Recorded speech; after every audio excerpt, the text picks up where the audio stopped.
Salve povo, tudo bem com vocês? Hoje aqui em mais uma aula de instalações elétricas nós vamos abordar o seguinte questionamento. Eu posso utilizar dois disjuntores monopolares ao invés de utilizar um disjuntor bipolar? Isso é possível? A norma permite? Traz algum risco à segurança e instalação elétrica? Se você gostou do assunto dessa aula de hoje, aproveita aqui e já se inscreve aqui no nosso canal e ativa as notificações para receber aviso das aulas que acontecem toda segunda e quinta-feira. Eu sou o Patrick Silva e seja muito bem-vindo ao canal Trick Drawing, o canal de eletroeletrônica. Bom pessoal, então eu tenho dois modelos aqui que eu fiz aqui no AutoCAD. Tá? Inclusive, a biblioteca de blocos para você fazer download está aqui disponível, né, na descrição do vídeo. E ele acompanha também um link para você ter aulas de AutoCAD, caso você não conheça nada de AutoCAD. Você só precisa ter o AutoCAD, mas vamos lá. Então aqui eu tenho, no primeiro desenho, eu tenho um modelo aqui de aquecedor de água, tá? E aqui ele é ligado em 220, então nós temos uma estrutura aqui, um quadro com IDR, com os DPS, tá? Vou deixar o card aqui se quiser saber mais sobre montagem de quadro. E aí aqui logo abaixo nós temos um barramento bifásico, onde um disjuntor bipolar ele está alimentando aqui o nosso aquecedor e tem o aterramento indo direto. Tá? Então uma ligação direta, simples, não tem nem muito o que comentar sobre essa ligação. A questão é a seguinte, focando justamente aqui na parte do disjuntor. Obviamente, eu vou até trocar aqui, um aquecedor de água não teria aí uma curva, né? Uma corrente aí nominal de 10 amperes, provavelmente ficaria em torno de 35, 40 amperes, tá? Vou colocar ele com 40 aqui, só para ficar diferente dos demais. Bom, e aí cada disjuntor aqui também, cada um para o seu respectivo circuito. O que ocorre? Você começa a utilizar esse aquecedor e aí ele vai tendo consumo de energia, vai passando corrente elétrica. Por algum motivo, ocorre um curto-circuito, seja por uma conexão aqui que acabou aquecendo e acabou encostando um condutor no outro, enfim, temos um curto-circuito.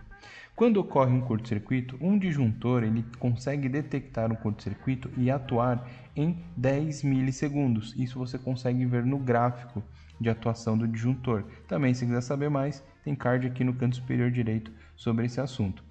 Então, ele vai atuar em 10 milissegundos.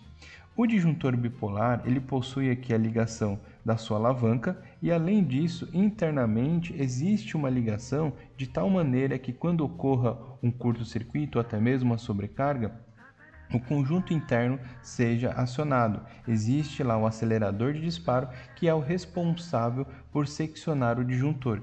Então, nesse caso aqui, internamente, vai ocorrer aí esse seccionamento das duas fases, mesmo que por algum motivo, só ele detecte como um curto em uma única fase, tá? Ou uma sobrecarga, por exemplo. Então, se apenas uma fase estiver sobrecarregada, de qualquer forma, aqui as duas fases ficarão seccionadas. Tá?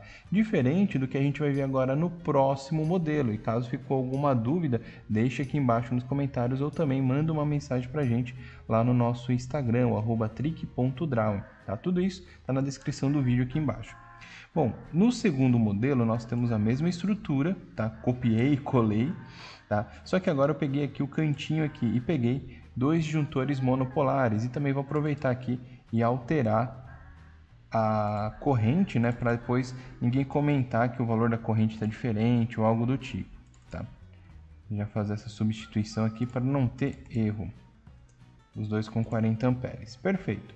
Então, há de concordarmos que o funcionamento normal, sem nenhum problema, vai ser o mesmo do anterior. Nós vamos acessar aqui, ligar o aquecedor, vai ter circulação, ele vai aquecer a água e tudo tranquilo, tudo em paz. Quando ocorrer aqui um curto-circuito ou uma sobrecarga, pode acontecer de apenas um dos dois disjuntores seccionar a fase. Pode acontecer das duas, mas também pode acontecer de apenas um só seccionar aqui a corrente elétrica. Com isso, nós temos um problema, porque vamos supor que a fase vermelha ela foi desligada, ela foi seccionada. Quando acontece isso, nós estamos deixando de receber uma fase no equipamento, ok. No entanto, a fase aqui que está na cor preta, né, no condutor preto, permanece alimentando parcialmente o nosso equipamento. E isso é um perigo, porque ter ainda o equipamento energizado depois de um curto-circuito pode provocar um princípio de incêndio, ou até mesmo pode fazer com que alguma pessoa que esteja utilizando essa instalação elétrica acabe sofrendo aí uma descarga, um choque. Tá? Então, mesmo aí você talvez esteja pensando, cogitando o seguinte: ah, mas tudo bem, eu já vi na internet, na casa do meu tio é assim, ou na casa do meu avô, eu venho aqui e coloco aqui onde tem um furinho, eu coloco uma barrinha, eu coloco um fiozinho, eu coloco um pedacinho de madeira, de tal maneira esses disjuntores monopolares em um único disjuntor bipolar. Então, está errado. Por que está errado? Lembra que eu falei que existe toda uma construção interna, existe o acelerador de disparo? Pois bem, esse dispositivo aqui ele está sendo de forma individual.